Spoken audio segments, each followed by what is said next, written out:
Alright, what's up guys? My name is Zack, and today I am driving a 2000 Toyota Hilux Surf SSR-X. Up front is a 2.7 liter inline 4, and down below is a 4-speed automatic transmission. Now, I am super excited to be driving this Hilux Surf for two reasons. First of all, this is a JDM 4Runner. This was sold in the Japanese domestic market, so I'm sitting on the other side of the vehicle. It has some trim things and oddities that we didn't get here in the United States. But the second reason is that in the United States, we did get this as the third generation 4Runner, of which I have not reviewed. So not only are we reviewing the JDM Surf, but also really the third gen 4Runner, which I'm excited to share with you. But if you'd like to submit your own vehicle and have it reviewed here on the channel, you can head on over to my website, zackpradel.com/submit. It's a quick and easy submission form. It takes under a minute to fill out, and I come out to you.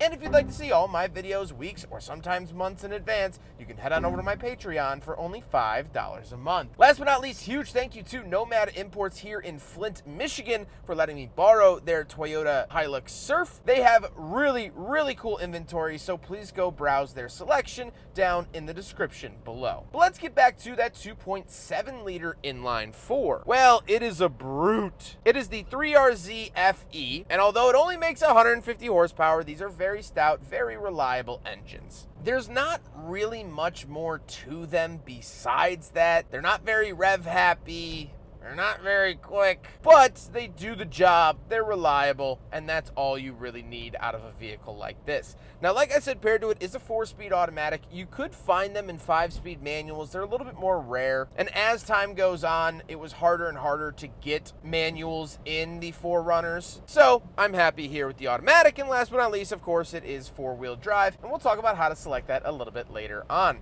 How does it feel to drive the Toyota Hilux Surf? Well, it actually drives really, really well. I don't want to say that it feels like a sports car because it obviously doesn't accelerate or corner like one, but it has those qualities. It feels nimble. It feels more like a second skin than a big, massive automobile. The steering is very direct. The chassis is very communicative. I know what it's doing. It knows what I'm doing. It's a very, very good relationship. And that's something that you don't find in a lot of modern off-roaders just because they are so large. The Hilux Surf is actually not that big of an SUV, which is very, very nice. And so, it's raining today, so I'm going to leave the window up. This is 3,000 RPM, 4,000 RPM, just under 5,000, and we finally shift. Not fast by any stretch of the imagination, but it's not what this car was all about, so who cares? With that stuff out of the way, let's talk about the interior. Well, in front of me, I do have 4 gauges. However, this is actually an aftermarket gauge cluster.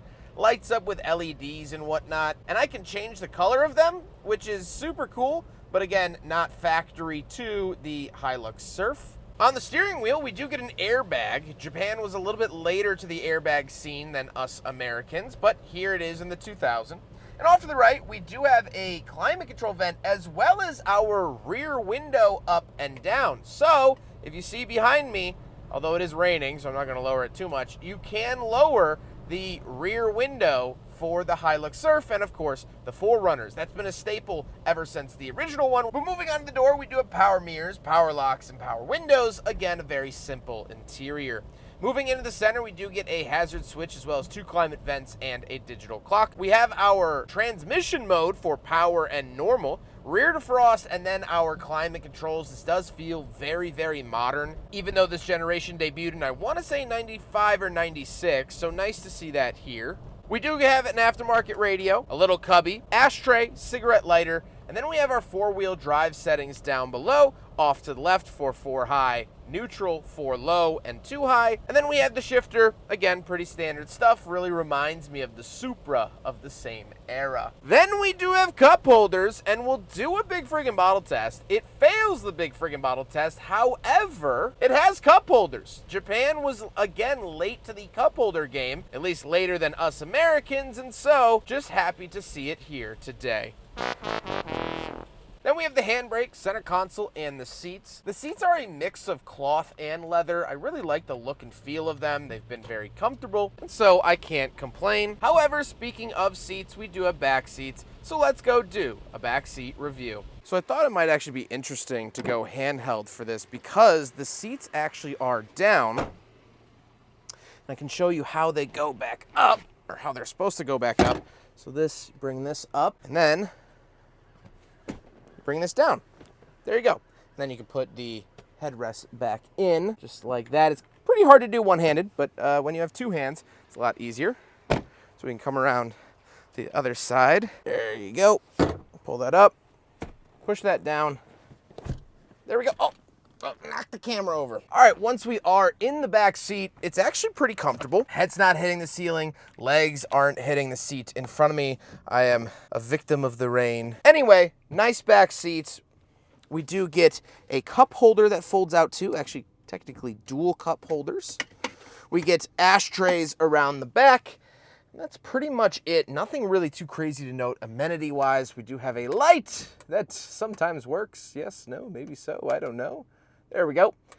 Very, very cool to see that. But that is the back seat of the Toyota Hilux Surf, and that's how you can actually fold it up and down, which is a really nice feature, especially for mail carriers, which we'll talk about later on. But let's hop into the very back and talk about the trunk and cargo space. All right, we're on the back of the Hilux Surf. So pull this and get this out of the way, and then it opens up like a rear hatch. So once we are back here, literally nothing to talk about. I've never seen sides of an SUV so smooth.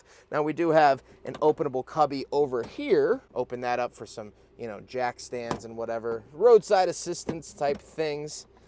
But yeah, that is literally it. That is the cargo space. So plain. I mean, I feel like they forgot to render it when sending it out of the factory. Like, that's how just normal and simple these are. But the tailgate, honestly, is kind of the main attraction. So you can pull it down here from the strap.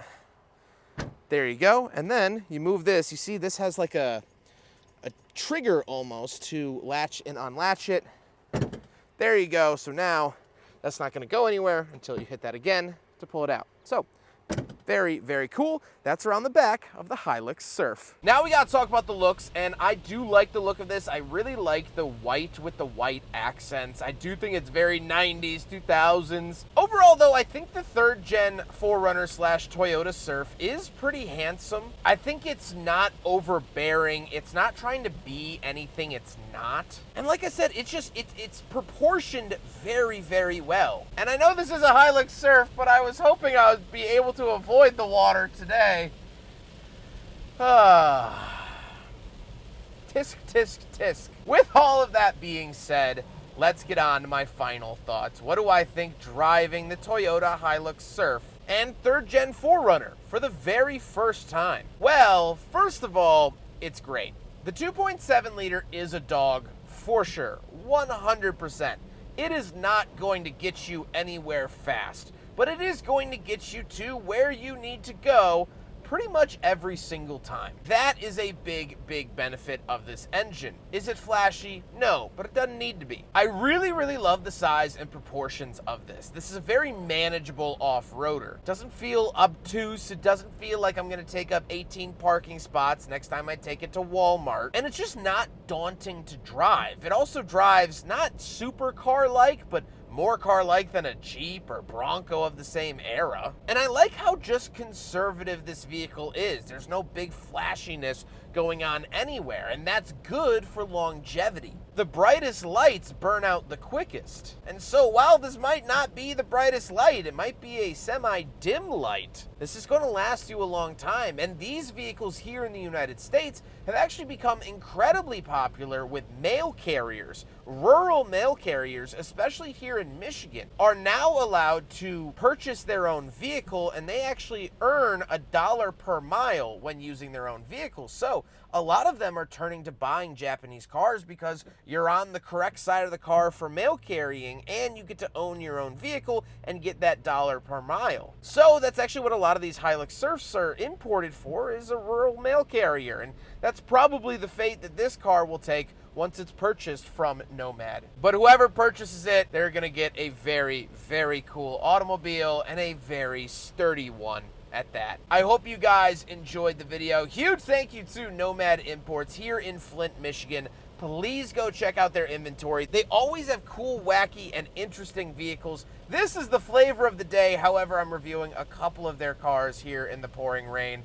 Please go check them out. They are lovely, and they're awesome for helping out the channel and giving me some cool JDM cars to film. But I hope you guys enjoyed the video. Don't forget to rate the video, comment on the video, and subscribe if you really liked it. Take care, guys.